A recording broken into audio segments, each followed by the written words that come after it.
Kiria. Oli kiria. Fiti. Webale gwa Mubintu. Manyi g'abantu. Manyi g'abana Uganda. Yes. Ofuna otya ekirowoozo ekigamba nti koyingire traffic oba Ugandan police? Byakwingira traffic atugambe police si traffic. Okay, police. Kuva buto. Kuvanga nkyali mwana muto.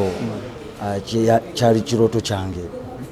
Wabula si kuingira police naye kukolera Uganda. By good luck nenyingira police ne bampa omulimo era ndi musanyufu okutuukira leero mbu they recognized me butongole ba Skype tours nabo ba recognize butongole. I mean, it's a dream come true. Let's talk about the service you've been giving to Ugandans. Yes. Specifically twakulabyeko ng'oli on duty. Obuvumu wabugyewo obugamba nti koyimirire mu nkuba. As I told you earlier on, mbu yali dream yange okukolera Uganda. Ochegede. So nze okubeera mu nkuba or in rain, it wasn't anything to me. Ochegede. Kubanga even kumisana onsanga ntuyanye. Ochegede. So it is something that was in me. Mbu yadde nabadde mu nkuba mbadde wali kusavinga muna Uganda. Ochegede. Yes. Bwalaba ka video konga ka trending, what came into your mind?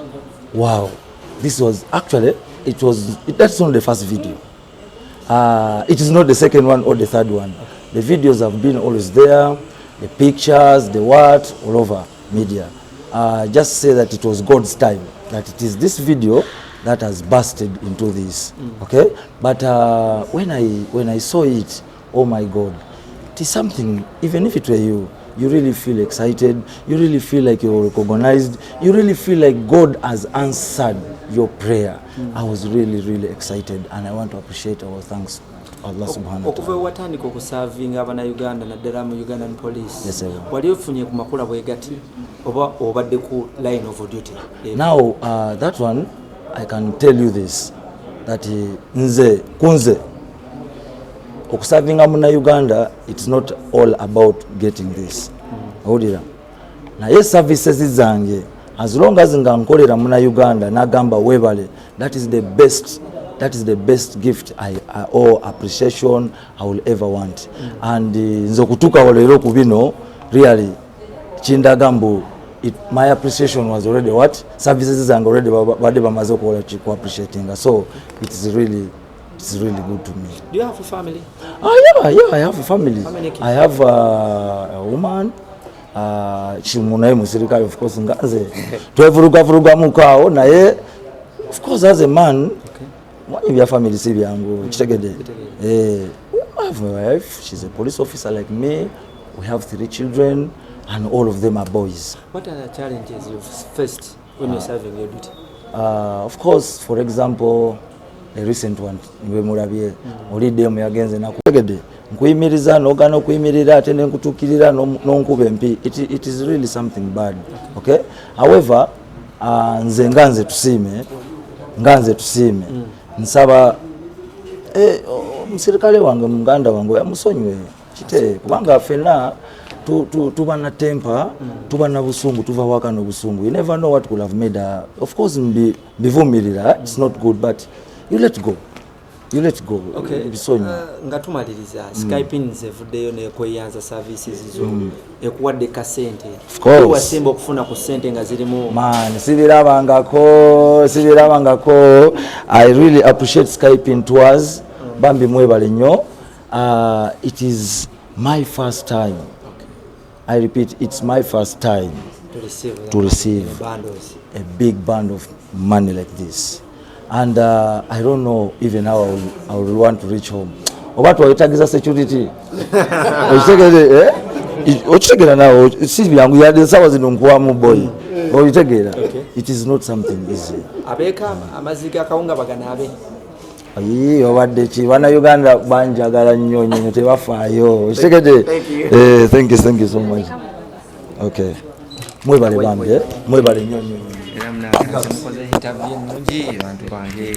Uliye mwenna abaze ku event eno ne ba guest of honor betulina olwaleero munaye nsaba ntuse kana kakisa mbalamuse mwenna mwasibye mutya eno ye Skypins Tours and Travel Management ate nga kwotadde n'abamu ku bakungu ab'omu gavumenti amanya gange nze Padde Yurumba akola nga manager wa Skypins Tours and Travel tutambuza abantu mu mawanga gonna ate tulina services nyingi ennyo olwaleero tusazeeyo katukyaze abakulu okuva mu gavumenti tuwanyiseeko ku bugambo obumu ate nga era nga tubaamu n'okwebaza olwa service gye batuwaffe abantu ba bulijjo. Kati njagala tusooke tweyanjule mpola mpola then tutuuke ku mulamwa ogutuleese olwaleero. Tujja tandikira ku mukulu andi ebbali osobola okweyanjula mukama wange.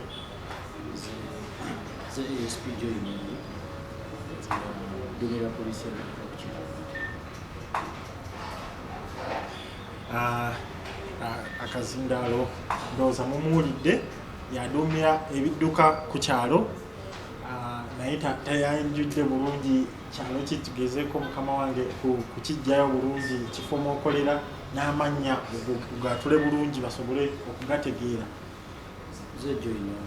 Joy Nyombi OC Traffic Chira Road. Kale awo nga nzira ono omukyala we waffe leka nsooke mubuuke leka tudde ku mukulu speaker wa gavumenti oba gwe bansembyayo leka nsembyeyo gwe leka ntandikire ku gwe mukulu tusiime. Abalanyi wana mawulire njaleero kunkyazako nze afande tusiime Abdallah wa traffic wa firimbi mwebalanyi kunkyazako leero ndowooza mumuwulidde mukulu tusiime leka kati nyanjule omukyala actually leka yeyanjule then tulyoke tudde mukulu amuddirira atubuulire ebimukwatako nga ye.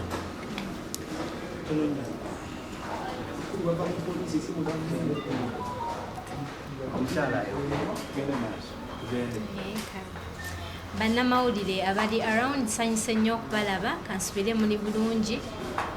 Mukama wange ninaanyo Mr. Onyango, Mr. Tusiime, mwena tusanyuse okubalaba bakulu okuva mu police. Ndi musanyufu nnyo. Amanya nze Namwanje Patricia era nga nze omwogezi oba PR Skypins Tours and Travel. Nsanyuse nnyo okubalaba. Naddala Mr. Tusiime bannange byonna byokola tubirabeeyo tusanyuse okulaba.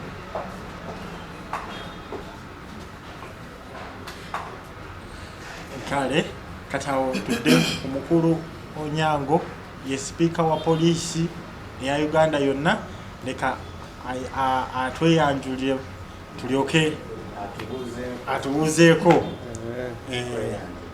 atubuuzeeko. Bannamawulire mupanange mujjewaleko amanya n'eddoboozi nze Senior Superintendent of Police Patrick Onyango ndi muwogezi wa poliisi wano mu Kampala n'emirala. Sanyusa okubalaba. Kati tufunye n'omulala eyakatwegattako antudde bali tusaba naye abeeyanjulire ndowooza mumumanyi nnyo eno feesi eri common nnyo naye leka abeeyanjulire then tulyoke tutandike ekituleese mu butongole. Manya gange n'eddoboozi nze Imikandesi era nga ndi musanyufu nnyo nange okubeera wano eno. Sanyuka TV gyenkolera Uncut Kalakata, uncensored, unfiltered and unapologetic. Naye nange ndi musanyufu nnyo okwegatta ku wanguzi oba traffic officer. Si kyangu nnyo okubeera nti osobola okusiimibwa emirimu naye nga Mukama tumwebaza olw'ekyo. Neyanziza nnyo obuyinza obumpeereddwa okutwala omukolo guno mu maaso bannamawulire ffenna abaliwo okuva ku media houses ez'enjawulo channels ez'enjawulo bonna balamusizza era nga recognize your presence ndewa kwetuganizinga presence y'abantu ab'enjawulo abatudde wane no mu maaso nsuubira ffenna tumanyi ekikulu ekituleesa wano olunaku olwaleero Skyping Tours and Travel tukimanyi nti ye kampuni ekyasinza amaanyi mu ggwanga Uganda okutwala abantu ebweru and we all know terina weetali at least buli muntu abuuzizza Skyping yeki agitegedde tebakyabuuza kati they just confirm nti be basinza okutwala abantu ebweru visas ne passports babimaliriza oyagala mulimu ne ku loan tuba nga tukutwala ye Skyping Tours and Travel otujogerako automatically twogera ku mukulu Don Chris era abasinga okwenyiga mumanyi kubanga ali olrover siwe guli era mu kutambula kwe yavuddeyo n'agamba nti abadde nga atambula ng'akozesa ebidduka by'okuttaka byasangidde nga afande oba omukulu oyo ya Abdallah Tusiime wasanze nga ku luguudo eyo ng'akola emirimu gye era ng'akyogera lwatu nti lwamusanze nga ekyamazima abadde nga amukwatako mu ngalo siwe guli naawe omanyi bulungi okitegeera era we yalabye ng'omulimu gwe guweereddwa ekitiibwa olw'akatambi ako akaafuluma abangi mwenna mwakalaba ng'ali mu nkuba akola alaga nti njagala ensi yange okusinga nze oba oliawo njagala ensi yange okusinga iggwe andi okumpi era buli muntu akola ekirungi we give credit where it's due abamu twakalaba ne tugaba bambi naye ate abatusingako bwe bakalaba balaba nga agwanidde okuweebwa ekisinga kyova olaba twamulabako even before the Katambi kanene twalabako nga ne sipiika yamupostingako olumu twa abantu abenjawulo nga bazze bamupostinga ne buluno omukisa gwe gwatandikira twagenza olaba nga ne mu parliament kati yayingidde nga amaanyi geeyongedde Don Chris nzaani ate okumulekerera obulekerezi n'enkoma kukwata mu ngalo ze nange kamusiime mbeeko kyemukolera yensonga etweswa mu lunaku olwaleero era omukulu Abdallah Tusiime ekyamazima Skyping Tours and Travel basanyufu nnyo olw'emirimu gy'obadde ng'okola oba gy'osigadde ng'okola gyogera osigala ng'okola baagala ogyongereyo oyogeremu nnyo n'amaanyi because you've shown you're so patriotic. Tugenda kuyigira ku bangi oba tukuyigiddeko bangi mu mbeera eyo okusoosebwaza emirimu kyekisookerwako ndowooza tutandike n'ekyo tulabe nga asiimibwa so that we don't waste a lot of time bannamawulire bagende bakola emirimu gyabwe. Tugenda kutandika naani omukyala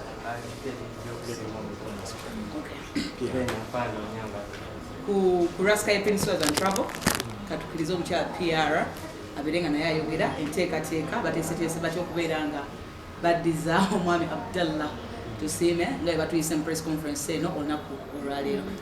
Bannamawulire nabadde nababuuzizzaako dda kansubire muli bulungi kakati Mr. Abdallah Tusiime nze personally nkozesa nnyo olwo oluguudo kira road nga nzija naye buli wemba mpitaawo kizibu traffic okukwata ngono omwami waali abasinga kyemanyi mu kiwitness nze abeera nga sayidi zonna kikubira ddala ng'ekintu kiri ku muzuuli ng'era tuyitawo bulungi kizibu traffic okukwata naye we nalaba ku kavidiyo nasanyuka nnyo ku mutima kyatulaga nti fine embeera ne weebeeta yagala omulimu gwo ne woba ofuna kasente katono katya ne weeba mbeera ki yagala omulimu gwo bonna yagala ogwo omulimu gwo mogenda ofunira ebirungi ebyenjawulo ebinajja kuba kati kavidiyo katambula naye abantu abasinga bakusiimye era naffe twegasse wamu Skyping Tours and Travel wamu ne mukama waffe Don Chris era ng'asiimye nnyo era akusiima nnyo birungi byonna by'okolera bannaye traffic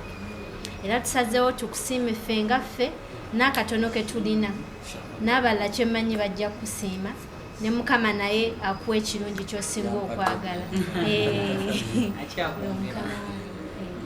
Okay, oye PR owa Skyping Tours and Travel neera gwe mwenyini abatwala obuvunaanyizibwa oyanjule mukulu naye abeekagambo kayogera ate then mutike tu Abdallah Tusiime bwayatwiswa n'olunaku olwaleero. Kakati obuyinza bwe nnina mbadde nsaba nnyanirize Mr. Onyango ayogereko nawe. Nze sirina bingi by'okwogera leero twazze mu nsonga za masanyu. Tusiime atuwadde essanyu bulijjo abantu abamu balowooza nti poliisi eri awo okubatulugunya, poliisi eri awo tewali emirimu gye bakola, poliisi tuli awo tutula butuuzi tewali kyetukola tetugasa naye police constable Tusiime yatulaze nti naffe tulina omwoyo gw'eggwanga tukola wadde misana oba ku nkuba. Twagala kusiima nnyo Skypins Tours and Travels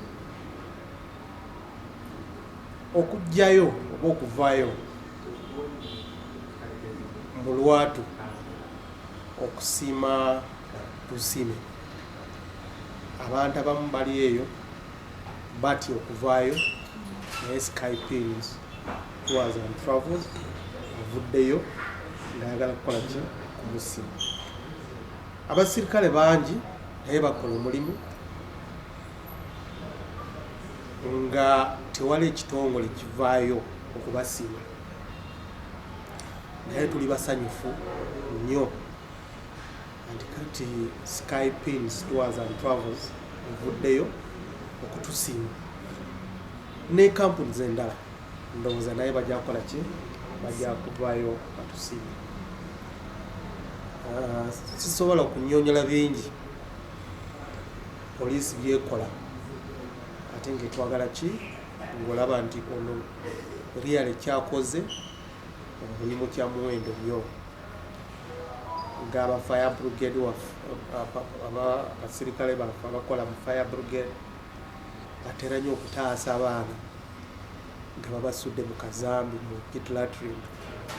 Omusirikale ayingira mu kazambako n'agenda n'ataasa omwana n'avaayo. Bingi sisobola kukola ki okwogera wano naye njagala kusiima nnyo okwebaza n'okutuusa okwebaza n'okusiima okuva mukama wange adumira poliisi wano mu Kampala n'Emirano jo aba Skypins bankubidde essaawa nga 4 ku makya nga bagamba nti baagala okwebaza PC Tusiime ne mugamba nti kandabe ebyaffe by'abasirikale byaffe ebyobusirikale by'abasirikale bitambulira mu ki ta Commissioner of Police Richard Chega yadumira poliisi wano mu Kampala n'agamba nti tewali obuzibu kirungi nnyo oba otuuseyo tuuka obubaka bwange ati basiimye nnyo okukola ki okutukola ki okutusiima.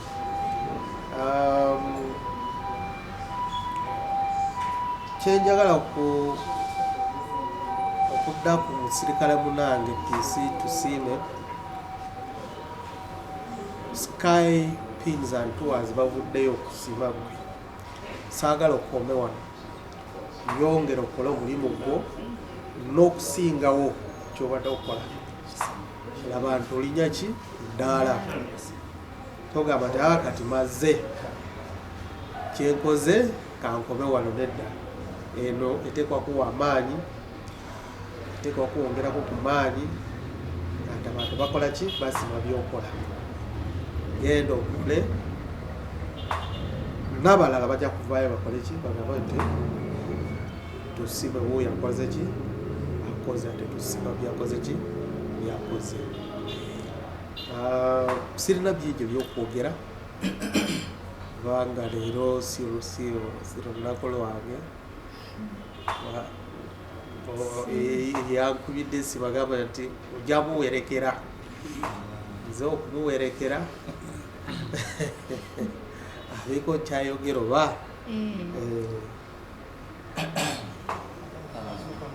yanziza nnyo mukama wange kumpa opportunity okwogerako ne bannamawulire from different media houses.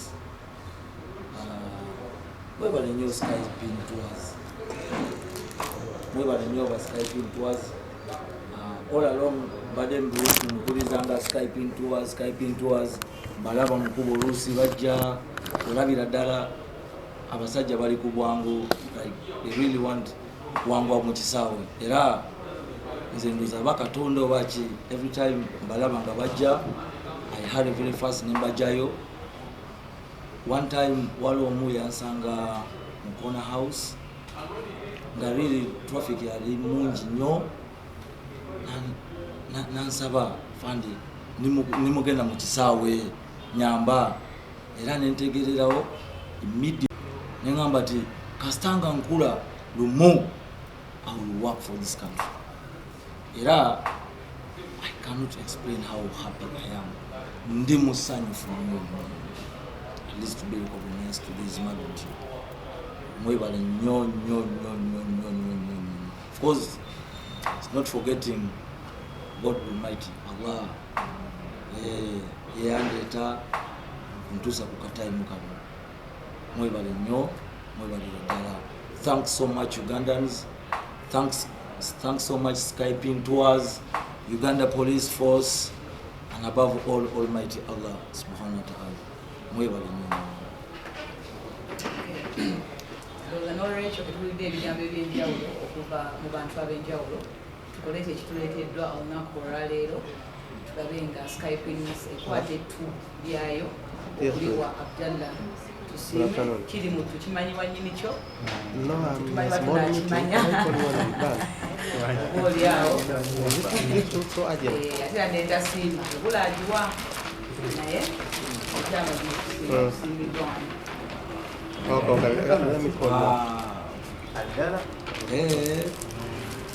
nga manager wa Skyping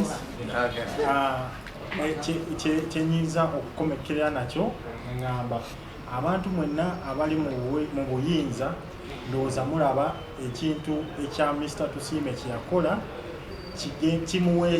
kimuweeseza nnyo ebirabo era ne Skyping esazeewo mukwatirako era tugenda kumuyambirako ddala era tuyambe abantu bwe batyo nammwe abali eyo abasobola okukola nga ye naye muteekeremu ddala amaanyi tuyimuse eggwanga lyaffe Uganda kubanga Uganda fa abagirimu ate fa abalina ogitereeza okulaba nga Uganda etunyumira. So Skyping oba ekantuse omukisa guno nja kuyimirira kamusembere kumpi mukama waffe omukulu Doni Kriisi bwe yalaba Katambi okusinziira ku ngeri gy'amanyimu ono omusajja ekikula kye nammwe mukiraba musajja abadde muweereza era nga tafa ku musaala naye yasalawo abrevinge the rain okulaba nti aweereza abantu. So Skyping omukulu bwe yakiraba n'agamba amazima gennyini tulina okufuna engeri ey'enjawulo gye tusobola okwebazaamu omwami ono era kyekitusinza otuleeta olwaleero nga tetwerabidde kampani bagiyita Skyping Tours and Travel fe abasinga mu Uganda ffe number 1 okusaabaza abantu okubatwala tubayambako n'okufuna emirimu mu mawanga ga Canada, Dubai ne Luxembourg n'amawanga mangi kuyanja era tusangibwa wano ku Haruna Mall Ntinda mu Kampala. Mwenna abali eyo tubasaba mweyongerere ddala okutwettanira. So omusajja ono kamwebaze mu ngeri y'enjawulo mu ngeri ey'enjawulo lwa Skyping munange Kitegeera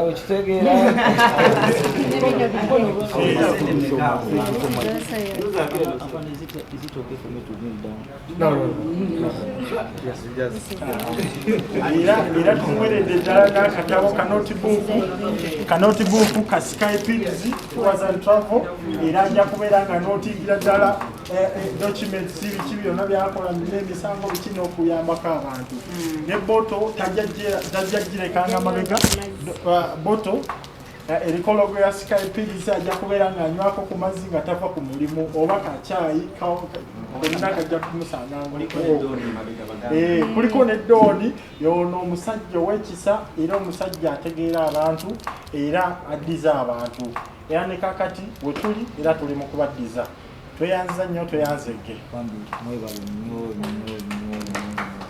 What I was forgetting that this is a dream come true.